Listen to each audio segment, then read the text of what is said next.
വിശദമായ വാർത്തകളിലേക്ക്. രാജ്യത്തിന്റെ അഭിമാനമുയർത്തി wing commander Abhinandan Varthaman Indian മണ്ണിൽ തിരികെയെത്തി. രാത്രി 9:20 വാഗാതിർത്തി വഴി അഭിനന്ദൻ വർദ്ധമാൻ തിരികെയെത്തിയത്. ഏറെ നേരം നീണ്ട അനിശ്ചിതത്വങ്ങൾക്കൊടുവിലാണ് അഭിനന്ദനെ ഇന്ത്യക്ക് കൈമാറിയത്. വൈസ് എയർ മാർഷൽ ഉൾപ്പെടെയുള്ള ഉയർന്ന വ്യോമസേന ഉദ്യോഗസ്ഥർ വാഗയിൽ അഭിനന്ദനെ സ്വീകരിച്ചു. അഭിനന്ദന്റെ മാതാപിതാക്കളും വലിയ ജനാവലിയും രാജ്യത്തിന്റെ വീരപുത്രനെ സ്വീകരിക്കാൻ വാഗയിലുണ്ടായിരുന്നു. അമൃത്സറിൽ നിന്ന് അഭിനന്ദനെ ഉടൻ ദില്ലിയിലെത്തിക്കും. കശ്മീരിൽ വീണ്ടും ഏറ്റുമുട്ടൽ. ഹന്ദ്വാരയിലുണ്ടായ ഏറ്റുമുട്ടലിൽ 4 CRPF ജവാന്മാർ കൊല്ലപ്പെട്ടു. ഒരു ഇൻസ്പെക്ടറും 3 ജവാന്മാരുമാണ് കൊല്ലപ്പെട്ടത്. അഭിനന്ദൻ തിരിച്ചെത്തിയ സന്തോഷത്തിലാണ് രാജ്യം. അഭിനന്ദനെ ഇന്ത്യക്ക് കൈമാറിയ നടപടിയിൽ സന്തോഷമുണ്ടെന്നും അദ്ദേഹത്തെ പൂർണ്ണ മെഡിക്കൽ പരിശോധനയ്ക്ക് വിധേയമാക്കുമെന്നും air vice marshal RJK Kapoor പറഞ്ഞു. Wing Commander Abhinandan has just been handed over to us as per standard operating procedure of the Indian Air Force. He will now be taken for a detailed medical checkup. This checkup is mandated particularly because the officer has had to eject from an aeroplane which would have put his entire body under great stress. IF is happy to have Abhinandan back. രാജ്യത്തിന്റെ അഭിമാനം ആവോളം ഉയർത്തി അഭിനന്ദൻ വർദ്ധമാൻ മാതൃരാജ്യത്തിൽ തിരികെ എത്തിയിരിക്കുകയാണ്. പാക് പട്ടാളത്തിന്റെ പിടിയിൽപ്പെട്ടപ്പോഴും തലകുനിക്കാത്ത അഭിനന്ദന്റെ രാജ്യസ്നേഹം ഓരോ ഇന്ത്യക്കാരനും അഭിമാനം പകരുന്നു. രാജ്യത്തിന് കാവലായി അഭിനന്ദൻ വർദ്ധമാൻ വീണ്ടും പോർവിമാനം പറത്തുന്ന കാഴ്ചയ്ക്കായി കാത്തിരിക്കുകയാണ് ഇനി രാജ്യം.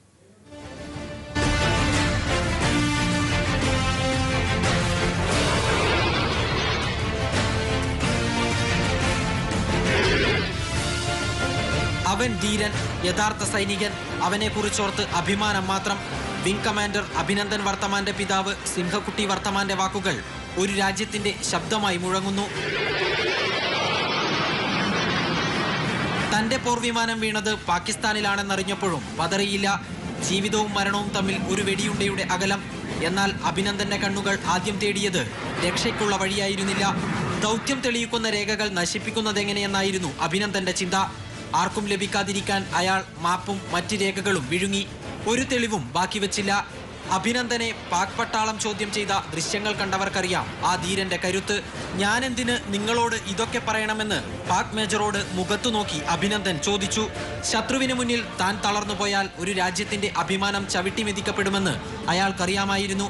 ഇനിയും പുൽവാമ ആവർത്തിക്കരുതെന്ന നിശ്ചയദാർഢ്യവുമായാണ് ഇന്ത്യൻ സൈനിക പോസ്റ്റുകൾ ആക്രമിക്കാൻ വന്ന F-16 വിമാനങ്ങളെ അഭിനന്ദൻ തുരത്തിയോടിച്ചത്. അച്ഛന്റെ മാതൃക പിൻപറ്റി വ്യോമസേനയിൽ ചേർന്ന അഭിനന്ദൻ 2004 മുതൽ യുദ്ധവിമാനങ്ങൾ പറത്തി തുടങ്ങി. വ്യോമാഭ്യാസ പ്രകടനങ്ങളിൽ വിദഗ്ധനായ അഭിനന്ദൻ പ്രതിസന്ധിയിലും രാജ്യത്തിന്റെ പ്രതീക്ഷ കാത്തു. അസാമാന്യ ധീരതയോടെ രാജ്യത്തിനായി പോരടിച്ച അഭിനന്ദൻ ഈ രാജ്യത്തിന്റെ അഭിമാനമാണ്. ഞങ്ങൾ കാത്തിരിക്കുന്നു. രാജ്യത്തിന് ആകാശകാവലൊരുക്കി നിങ്ങൾ വീണ്ടും പോർവിമാനം പറത്തുന്ന ആ മുഹൂർത്തത്തിനായി. News bureau, Delhi.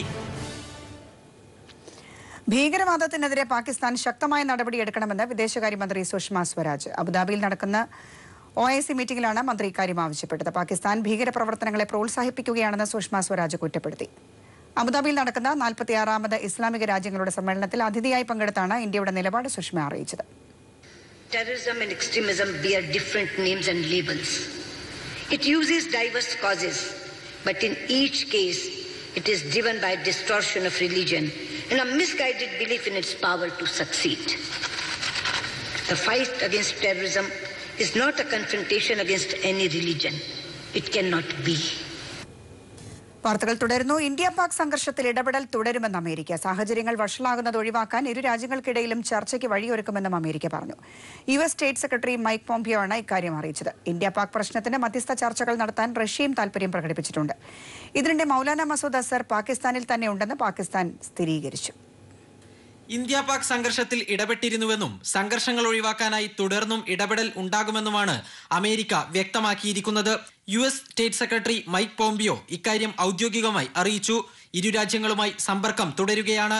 ഇന്ത്യയും പാകിസ്ഥാനും തമ്മിൽ ചർച്ചകൾ ആരംഭിക്കാൻ, സംഘർഷങ്ങൾ താൽക്കാലികമായെങ്കിലും അവസാനിപ്പിക്കാനുള്ള ശ്രമത്തിലാണ്. ഇതിന് കഠിനമായി ശ്രമിക്കുന്നുണ്ടെന്നും മൈക്ക് പോംപിയോ പറഞ്ഞു.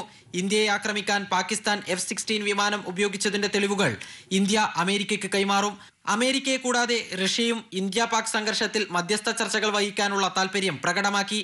ഭീകരതയ്ക്കെതിരായ പോരാട്ടത്തിൽ ഇന്ത്യയെ പിന്തുണയ്ക്കുന്നതായി റഷ്യൻ പ്രസിഡന്റ് വ്ളാഡിമിർ പുടിൻ പ്രധാനമന്ത്രി നരേന്ദ്രമോദിയെ അറിയിച്ചു.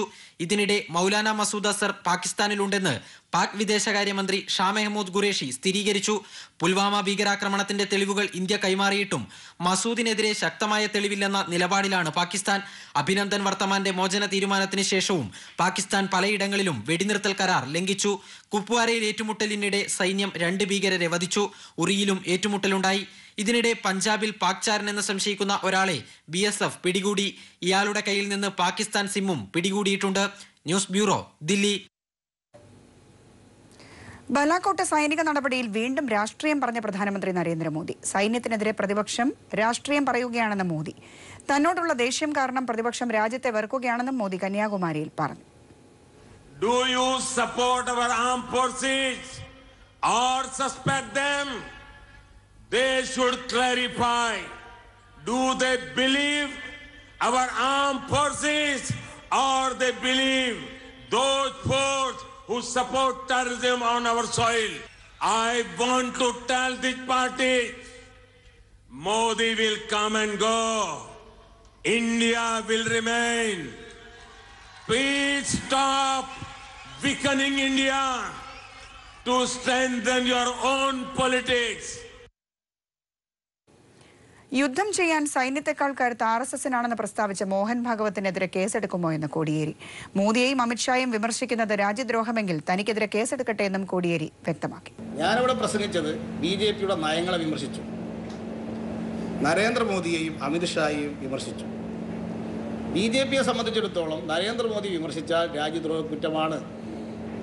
നരേന്ദ്രമോദിയെ വിമർശിച്ചിട്ടുണ്ട്, അത് ഇനിയും വിമർശിക്കും. അത് രാജ്യദ്രോഹമാണെങ്കിൽ ആ രാജ്യദ്രോഹ കുറ്റത്തിന്റെ പേരിൽ ജയിലിലടക്കട്ടെ. കശ്മീർ വിഷയം തെരഞ്ഞെടുപ്പിൽ രാഷ്ട്രീയമായി ഉപയോഗിക്കരുതെന്നാണ് പ്രതിപക്ഷ പാർട്ടികളുടെ നിലപാടെന്ന് CPI സംസ്ഥാന സെക്രട്ടറി കാനം രാജേന്ദ്രൻ. ചിലർ മാത്രം രാജ്യസ്നേഹികളും മറ്റുള്ളവർ രാജ്യദ്രോഹികളുമാക്കി മാറ്റാനുള്ള ശ്രമമാണ് നടക്കുന്നത്. അഭിപ്രായം പറയുന്നവരെ രാജ്യദ്രോഹികളാക്കി മാറ്റുന്നു. പ്രശ്നം BJPയുടെ അടുക്കള വിഷയമായി കൈകാര്യം ചെയ്യുന്നത് ശരിയല്ലെന്നും കാനം രാജേന്ദ്രൻ പറഞ്ഞു. ഞങ്ങൾ പ്രതിപക്ഷ കക്ഷികളുടെ അഭിപ്രായം ഈ വിഷയം രാഷ്ട്രീയമായി തിരഞ്ഞെടുപ്പിൽ വെക്കരുത് എന്നാണ്. പരസ്യമായിട്ട് അവരിതിന് രാഷ്ട്രീയം കണ്ടെത്തുകയാണ്. അങ്ങനെ മറ്റുള്ളവരെല്ലാം രാജ്യദ്രോഹികളും അവർ മാത്രം രാജ്യസ്നേഹികളും എന്ന നിലയിലേക്ക് കൊണ്ടുവരാൻ വേണ്ടി ശ്രമിക്കുകയാണ്. അഭിപ്രായം പറയുന്നവർ രാജ്യദ്രോഹികളാണ് എന്ന് പറയുന്നതിൽ എന്താ അർത്ഥം? പൊതു രാഷ്ട്രീയം എല്ലാ കക്ഷികളുമായിട്ടും ചർച്ച ചെയ്യാറുണ്ട്. അതൊന്നും ഇപ്പോൾ ഇല്ലാതെ ഇത് BJPയുടെ ഒരു അടുക്കള വിഷയം എന്ന നിലയിൽ കൈകാര്യം ചെയ്യുന്നതിനോടാണ് ഇടതുപക്ഷ പാർട്ടികൾ 21 പാർട്ടികൾ അതിലെല്ലാവരും ഉണ്ട് 21 പാർട്ടികൾ പ്രതിഷേധം അറിയിച്ചിട്ടുള്ളത്. സൈനിക നടപടി കേന്ദ്രം രാഷ്ട്രീയമായി ഉപയോഗിക്കുകയാണെന്ന കോടിയേരിയുടെ അഭിപ്രായം ശരിയാണെന്ന് മന്ത്രി കടകംപള്ളി സുരേന്ദ്രൻ. രാഹുൽ ഗാന്ധി അടക്കമുള്ള പ്രതിപക്ഷ നേതാക്കൾ പറഞ്ഞതും ഇതുതന്നെയാണ്. ഇത് തന്നെ മറ്റൊരു രീതിയിൽ പറയുക മാത്രമാണ് കോടിയേരി ചെയ്തതെന്നും കടകംപള്ളി കോഴിക്കോട് പറഞ്ഞു.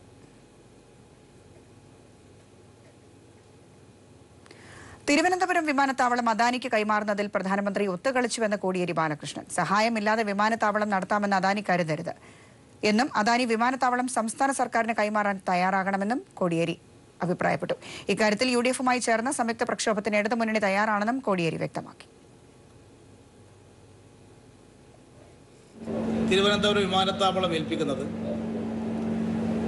അത് കൈമാറി വലിയ തോതിലുള്ള കമ്മീഷൻ കൈപ്പറ്റുക എന്ന ഉദ്ദേശം മാത്രമാണ്.